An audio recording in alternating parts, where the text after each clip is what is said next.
الحمد للہ رب العالمین، الصلاۃ والسلام علی سید الانبیاء والمرسلین وعلی آلہ واصحابہ اجمعین، اما بعد، اعوذ باللہ من الشیطان الرجیم، بسم اللہ الرحمن الرحیم۔ بحمد اللہ تعالیٰ کہ رب کائنات جل مجدیم کا احسان اور کرم کہ آج آپ کا سبق شروع ہوگا سورۃ النساء کی 112 نمبر آیت شریفہ سے آگے۔ ملاحظہ کیجیے، اعوذ باللہ من الشیطان الرجیم، بسم اللہ الرحمن الرحیم۔ ولولا فضل اللہ علیکم ورحمتہ لہمت طائفۃ منہم ان یضلوک وما یضلون الا انفسهم وما یضرونک من شیء وانزل اللہ علیک الکتاب والحکمہ وعلمک ما لم تکن تعلم وکان فضل اللہ علیک عظیما۔ پروردگار عالم جل وعلا کے ارشاد کرم قدر کا مفہوم کچھ یوں بنتا ہے کہ ولولا فضل اللہ علیک ورحمتہ، اے محبوب مکرم، اور اگر اللہ تعالی جل وعلا کا فضل و کرم اور اس کی رحمت آپ کے شامل حال نہ ہوتی تو لہمت طائفۃ منہم، تو پوری کوشش کر لی تھی ان میں سے ایک ٹولے نے، ہمت کرنا، کوشش کرنا، پوری کوشش کر لی تھی طائفۃ منہم، ان میں سے ایک ٹولے نے، کہ ان یضلوک، کہ آپ کو دھوکہ دے دیں، کہ آپ کو صحیح بات نہ سمجھنے آپ نہ سمجھ پائیں، ان کی یہ کوشش تھی۔ وما یضلون الا انفسهم، اور وہ نہیں گمراہ کرتے کسی کو بھی سوائے اپنے آپ کے۔ وما یضرونک من شیء، وہ آپ کا کچھ بھی نقصان نہیں کر سکیں گے۔ وانزل اللہ علیک الکتاب والحکمہ، اور اللہ تعالیٰ نے آپ پر کتاب نازل فرمائی اور حکمت یعنی وہ دانائی، وہ عقل مندی، وہ فہم و شعور کی دولت عطا فرمائی۔ وعلمک ما لم تکن تعلم، اور آپ کو وہ کچھ عطا فرمایا، وہ علم عطا فرمایا، وہ کچھ بتا دیا جو بھی آپ نہیں جانتے تھے۔ وَكَانَ فَضْلُ اللَّهِ عَلَيْكَ عَظِيمًا، اور آپ پر اللہ تعالیٰ کا فضل بہت زیادہ ہے۔ قبل ازیں آپ یہ سن چکے ہیں کہ بارگاہ رسالت مآب میں ایک مقدمہ پیش ہوا تھا، وہ چوری کا، اور چور کے قبیلے والوں نے یہ کوشش کی تھی کہ رسول رحمت کے سامنے وہ جھوٹے حلف اٹھا کر، قسمیں اٹھا کر، وہ اپنی باتوں میں زیادہ لوچ لچک دکھا کر وہ یہ ثابت کر دیں کہ ہمارے قبیلے کا فرد بے گناہ ہے اور گناہ گار یہودی ہے اور اس کو سزا ملنی چاہیے۔ لیکن پروردگار عالم جل وعلا نے میرے قریب آقا حضور رحمت عالم صلی اللہ علیہ وسلم کو بتا دیا کہ اصل حقیقت کیا ہے، ان میں چور کون ہے اور چور کون نہیں ہے۔ چنانچہ فیصلہ وہی ہوا جو اللہ تعالیٰ جل وعلا کو منظور تھا۔ وہ چور آپ سن چکے ہیں قبل ازیں مدینہ طیبہ سے بھاگ گیا تھا، مکہ مکرمہ میں چلا گیا، یہاں بھی اس نے ایک نقب زنی کی جس کی وجہ سے اس کے اوپر دیوار گر گئی اور وہی مر گیا۔ اللہ یعوذ باللہ تعالیٰ ثم اللہ یعوذ باللہ تعالیٰ، اللہ تعالیٰ سے کوئی فرار نہیں ہو سکتا، کسی کی جرأت نہیں بھاگ سکے۔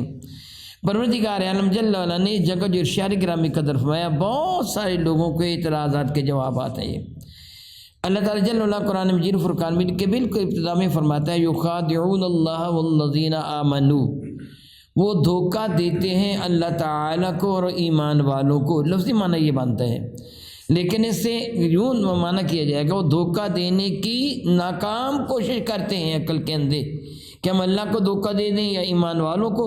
وما یخدعون الا انفسهم، وہ بدبخت اپنے آپ کو دھوکہ دے رہے ہیں۔ اللہ کو کیسے دھوکہ دیا جاتا تھا؟ اسی طرح یہاں ہے کہ اللہ تعالیٰ فرماتا ہے کہ اگر اللہ کی رحمت اور فضل و کرم آپ کے شامل حال نہ ہوتا پھر وہ آپ کو دھوکہ دے دیتے، جو کہ آپ کے شامل حال ہمہ وقت اللہ تعالیٰ کا فضل ہے، آپ سراپا رحمت اللہ عالمین ہے۔ اس لیے اللہ تعالیٰ کی ان عنایات بے پایہ کی وجہ سے یہ ممکن نہیں ہے کہ کوئی آپ کو دھوکہ دے سکے۔ یعنی آپ جو میں قبل ازیں بے وضاحت بتا چکا ہوں کہ حضور کو یہ کہنا کہ انہوں نے خیانت کرنے والوں کی حمایت کی وغیرہ وغیرہ، یہ جائز نہیں ہے، ناجائز ہے۔ میرے نبی کسی خائن کی حمایت نہیں کرتے، میرا اللہ براہ راست میرے نبی کی حفاظت فرماتا ہے۔ گناہوں سے میرے نبی کو میرا اللہ براہ راست بچا لیتا ہے، معصوم الخطا ہے۔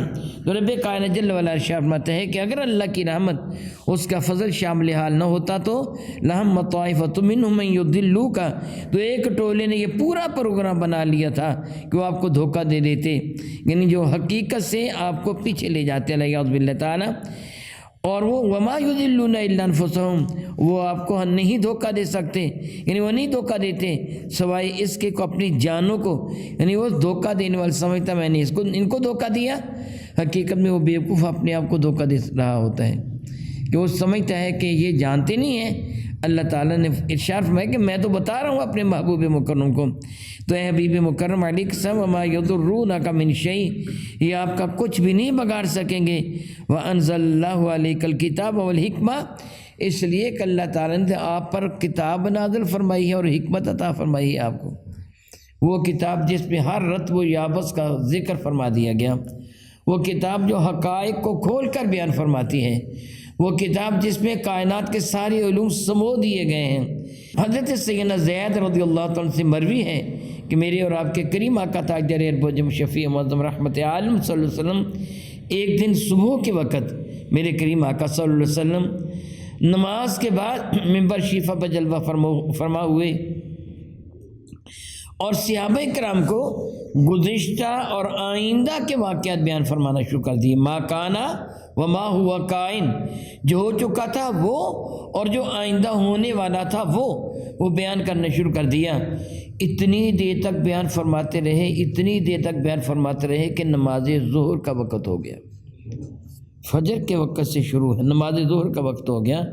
نماز ظہر کی ادائیگی کے لیے منبر شیفہ سے نیچے تشریف لائے، نماز ظہر ادا فرمائی، پھر آپ منبر شیفہ پر جلوہ فرما ہوئے، پھر خطبہ دینا شروع کر دیا۔ اتنی دیر تک خطبہ دیا، نماز عصر ادا کا وقت ہو گیا، نماز عصر ادا کی اور پھر نماز مغرب، یہاں تک سورج غروب ہو گیا۔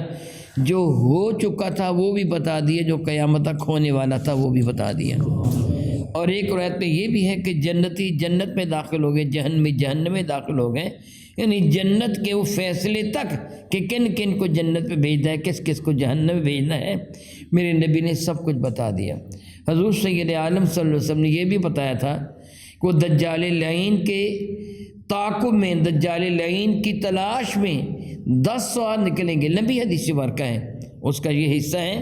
میں وہ سوار نکلیں گے، جو سوار نکلیں گے میں ان سواروں کے نام بھی جانتا ہوں، ان کے باپوں کے نام بھی جانتا ہوں، ان کے قبیلوں کو بھی جانتا ہوں، بلکہ جس رنگ کے گھوڑوں پر سوار ہو کے نکلیں گے میں وہ رنگ بھی جانتا ہوں۔ میرے کریم آقا رسول عربی شفیع معظم رحمت عالم نے ارشاد فرمایا تھا قیامت قائم نہ ہوگی جب تک 30 دجال کذاب نہ ہوں گے۔ حضور نے ان کے نام بھی صحابہ کو بتا دیے تھے، ان کے باپ کا نام بھی بتا دیا تھا۔ رب کائنات نے میرے نبی کو علم عطا فرمایا، الحمدللہ تعالیٰ ثم الحمدللہ تعالیٰ۔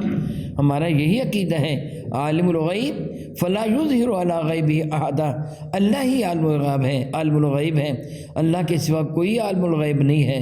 فلا یظہر علی غیبہ احدا، وہ اپنے غیب پر کسی کو مطلع نہیں کرتا، الا من ارتضی من رسول، لیکن جو رسول اس کا محبوب ہوتا ہے اس کو وہ مطلع فرماتا ہے۔